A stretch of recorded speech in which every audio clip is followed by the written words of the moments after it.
Hello there, welcome once more to Controls Kitchen. And if this is your first time stopping by, a very warm akwaaba to you. Today we are making something very simple, bean stew. We call it red in Ghana, and it's black-eyed pea stew prepared with palm oil.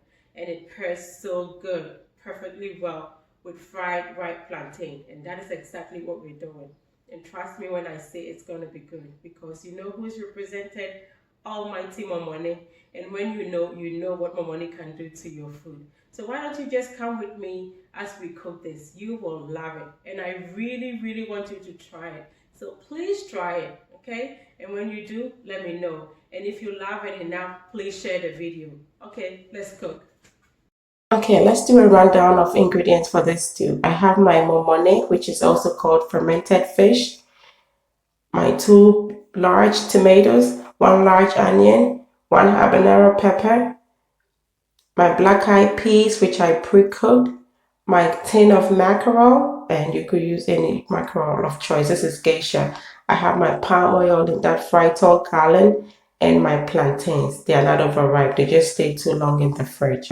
So I'm going to chop half of my onion into little cubes, and this is what I'm going to start my stew with.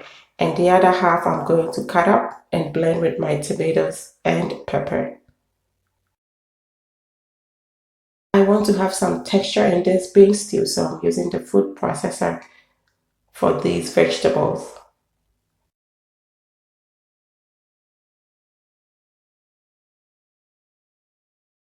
So I have my pot on the stove and it's heated up, and now I'm adding some palm oil. This is about a half cup of palm oil. And once it's hot and melted, I add in my momone. Yes, that's my fermented fish. And you know, if you know, you know. Bean stew without momone, you know, it's not real bean stew. But when I'm preparing the stew for us to take to work, of course, I'm not going to put momone in it. This is solely for home. So yes, let me give it that momone, you know. It stinks. It has a bad smell. My daughter came downstairs and is like, "Oh, mommy, what are you making?" I'm like, "You just don't know, child. You just don't know." So now I've added my onions. Just when the momone is cooked, you see it was disintegrating. It's going to all melt up in your oil, and that's where the flavor comes from. So now I added the onions, and I'm just going to let it cook until it's a little bit on the soft side.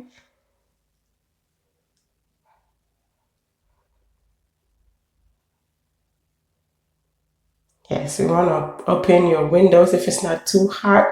You know, turn on those scented candles, because this really travels far. The whole house is going to have this aroma. But hey, it's good. And now I've added my blended tomatoes and pepper and the half onion. And I'm going to give this a good stir and let this cook.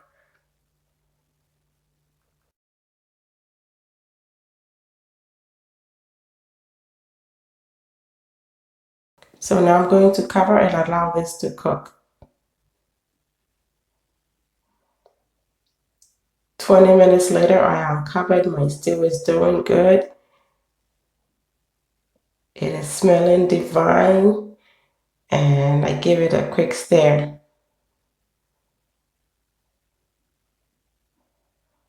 And this we are having for our late lunch, and I just can't wait. I'm starving. And this is so good. I haven't had this kind of red in a while, so I can't wait to dig in. And I'm going to be using some shrimp powder. I'm not using any seasoning cube or anything in this, so I'm using a teaspoon and a half of shrimp powder. And you could buy your own dry shrimp if you can find it and actually blend it. And that is what I normally do. So I keep this in my pantry, and it's good in a lot of your stuff. So now I'm adding my cooked beans, which I used for another recipe, and and you will probably see it before this, but whichever one you see, you will know. So now you just stir the beans and allow it to cook. So I'm going to stir and cover it up. So the beans is going to be able to absorb the flavors of the stew. and just have all your flavors incorporated. And this actually was 1 pound of black eyed peas that I cooked, and I only used about 3 tablespoons of that as garnish for another meal that I made, and I'll be sharing with you. And so now I'm going to cover this so that the flavors will be able to get well incorporated and the beans will cook some more. And this I covered for about 5 minutes, and 5 minutes later it is already boiling again, smelling amazing, looking beautiful. And normally what I do is I mash some of my beans, unless of course you want to cook forever. When you cook for long enough, it's actually going to disintegrate anyway. Some of it is going to start getting more on the mushy side.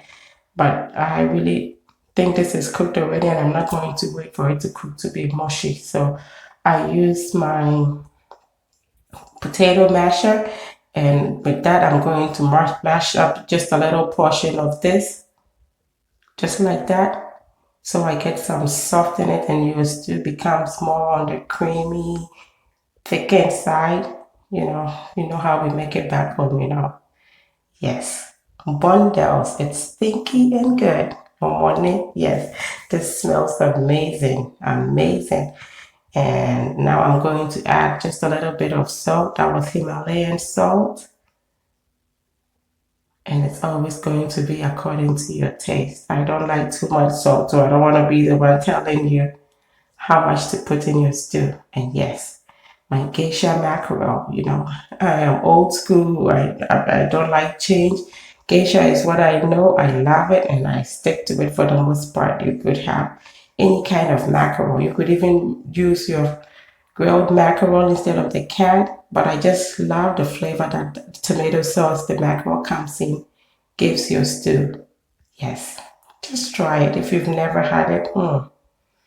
Amazing, delicious.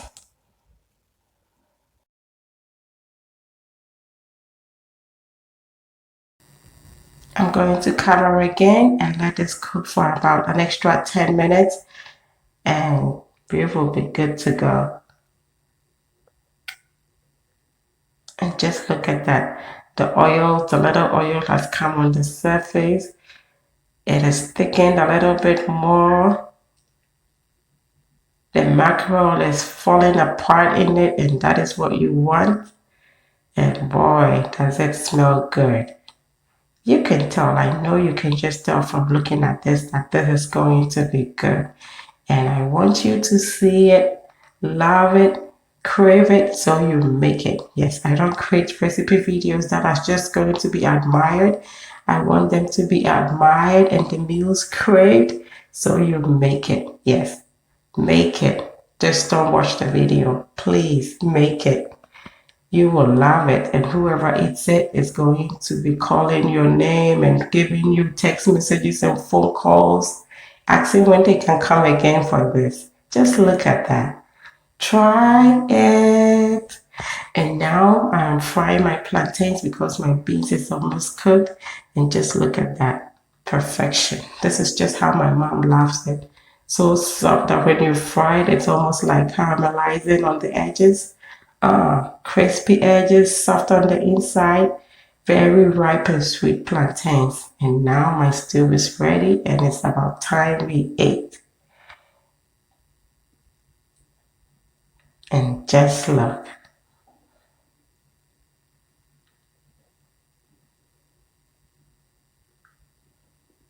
Time to dish it out. Just look at how beautiful, such rich color. When we say red, this is what we mean. It is looking red, little palm oil, some good tomato sauce, flavors from that mackerel.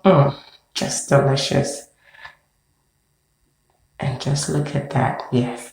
I have my plantains and avocado and a little bit of gari. I don't like to wet my gari. I want it to be on the gritty side, just so that every spoon or forkful of beans and gari that I put in my mouth, it's like the crunch. I just love it. And you don't need to add gari to it. This is just cocoa and beans actually. But I just love a little bit of gari in it. And one day we will do the real yokegari, gobe. We will globalize ourselves one of these days pretty soon. We'll have that recipe too. Is this not beautiful? Wouldn't you love to serve this to your guest, your friend, yourself? Yes, you deserve a good treat like this too. And I am just digging in right now. And I hope I'm making you desire to make this. Yes, make it. So until I come your way next time with something delicious, be loving, be kind, be happy.